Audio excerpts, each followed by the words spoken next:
afternoon. My name is Punit Krishna. I used to work in the chemical industry for many years, then in venture capital and private equity for several years, and came back to set up Chemarc, which is a digital platform for the chemical industry.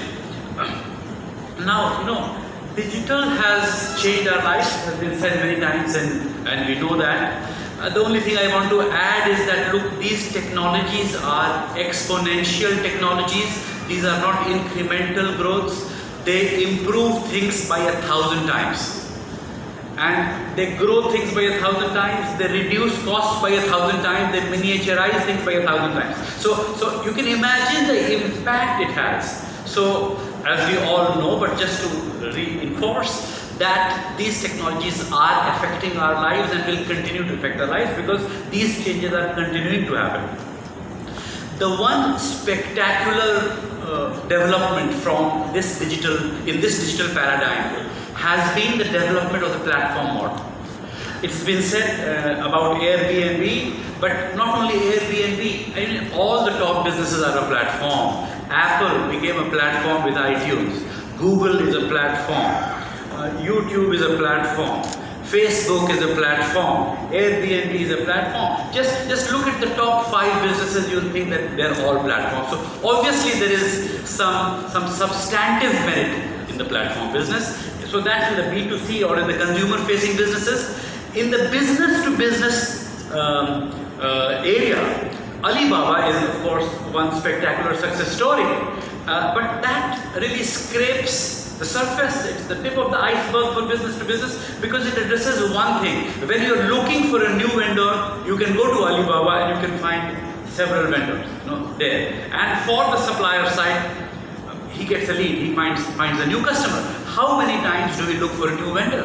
Very few. So really Alibaba, fabulous as it is, so successful as it is, it just scrapes the surface of the business to business, and we think time is right for a deeper place to emerge to deliver the full platform advantage to the industry.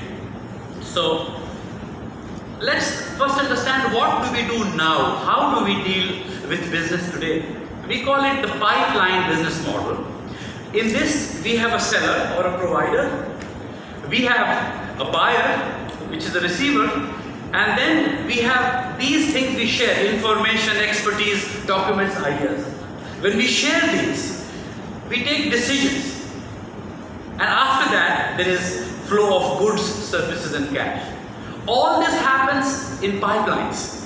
Pipelines, at one end of which there is the producer and it's produced, and on the other side of the pipeline is the buyer. And this pipeline is more or less controlled by one or both the parties.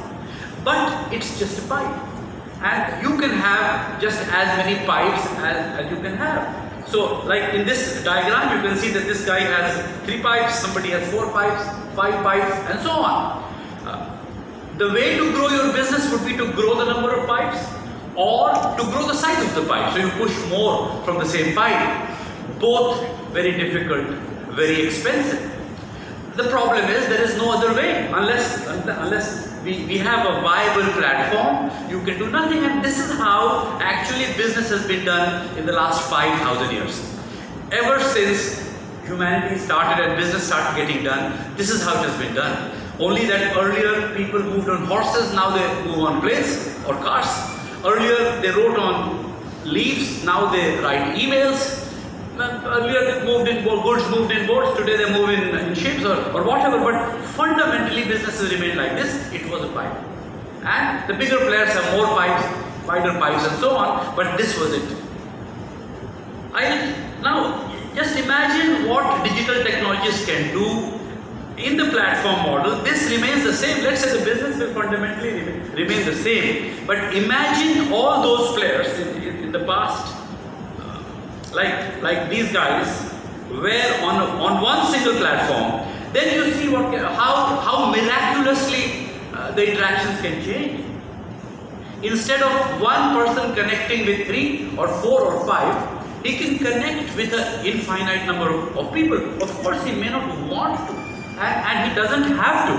And that's where comes curation. That's where comes matchmaking. So what have Airbnb Airbnb and all these wonderful platforms that we have, what have they done? They have matched a buyer need with a supplier need on the platform.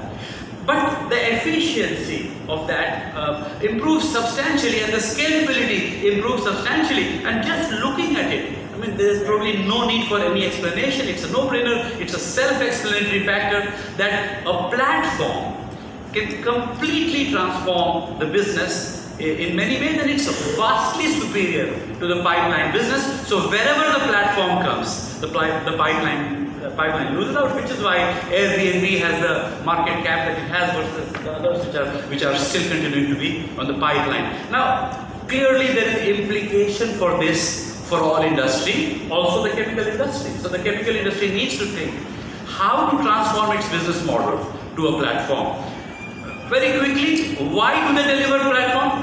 Firstly, global visibility, easy access, knowledge sharing, instant communication, workflow automation, social feedback, which is a great benefit of the platform, because many things you can simplify and get done through social feedback. Multiple business functions, all at the same place. Today, let's say you're functionally divided. You have logistics, you have manufacturing, you have R&D, you have sales, you have marketing, you have everything. Now everything and all workflow automations can all come at one place, simplifying everything substantially.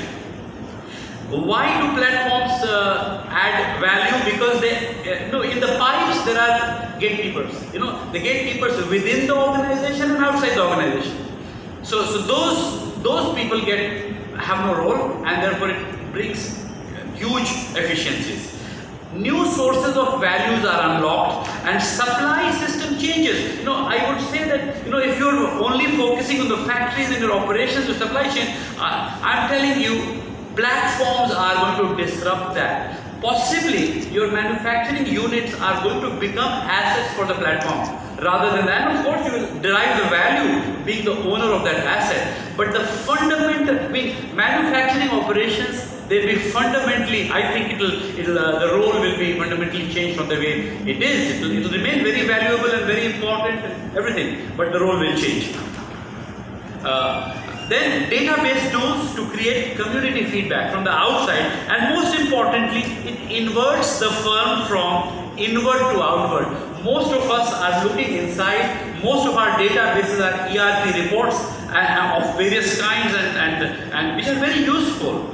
But the outward information will have to become more and more outward focused, and instead of pushing through the pipe, you would devise pulling into your business, which will be so much more beneficial. So really, the platform is a no-brainer. The challenge is to find one and to make the best use of it. Now, so what are the challenges? The first challenge is change management. As I said, this business system is going on for the last 5,000 years. Or ever since humanity started. And a paradigm change is happening with the platform business. It's not easy. Change management is always difficult. But I would say only one point here. It needs to flow from the leadership. The leader has to drive this change, otherwise it's never going to happen. And we hear many times, the good thing is that there is realization. There are good leaders who understand this. There is also probably a need for greater understanding. But certainly there is a lot of, just talk and not enough action or not enough conviction. And so therefore the platitudes will not do. You have to take the bull by the horns and drive this change through the organization. If not, I would say that the biggest threat to your business today is not your competition, but your not thinking and doing enough about digital within your organization. So this really needs to be led within organizations, and it should happen immediately. The second problem is the chicken and egg problem. We said that but how does the platform happen? Initially there is nothing. So how does the platform happen? somebody will have to seed the platform. Somebody has to create that. Unless it happens, unless everybody comes on the platform, the value is limited. But there is a way to do it, and there are multiple ways in which it can be done. But network effects drives rapid scaling up, and this is how platforms are. I'll rush through that, and probably we can discuss later if we have time. We need an initial community of people, which draws companies, then draws more users, which draws more companies, and so on. So this is how all these companies which have become platforms have become. A small case study, we are trying to, in Chemarc, we are trying to seed the platform through content. And we have been able to build a pretty strong, large community of chemical companies at one place. The next piece is to set up the platform, and then to deliver all the value, the innovation hub, the financial hub, the credit solutions, the job solutions, government solutions, CRM, analytics, others, ultimately commerce.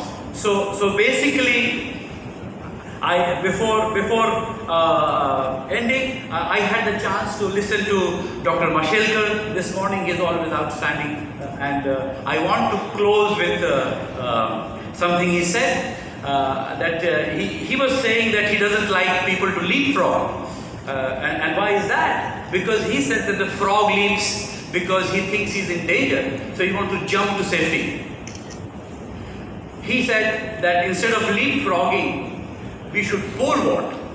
And when you pole vault, the distance that you cover depends on the size of the pole and the speed with which you run. So the size of the pole is your ambition, and the speed with which you run is the distance that you cover. So in the digital paradigm, if you really have to be pole vaulting and not leapfrogging, and if you don't, of course, you can continue to be in your comfort zone. But the way things are happening in the world, if you do, of course, you can choose not even to leapfrog and continue to live in your comfort zone. But if you do, I would say good luck to you. Thank you very much.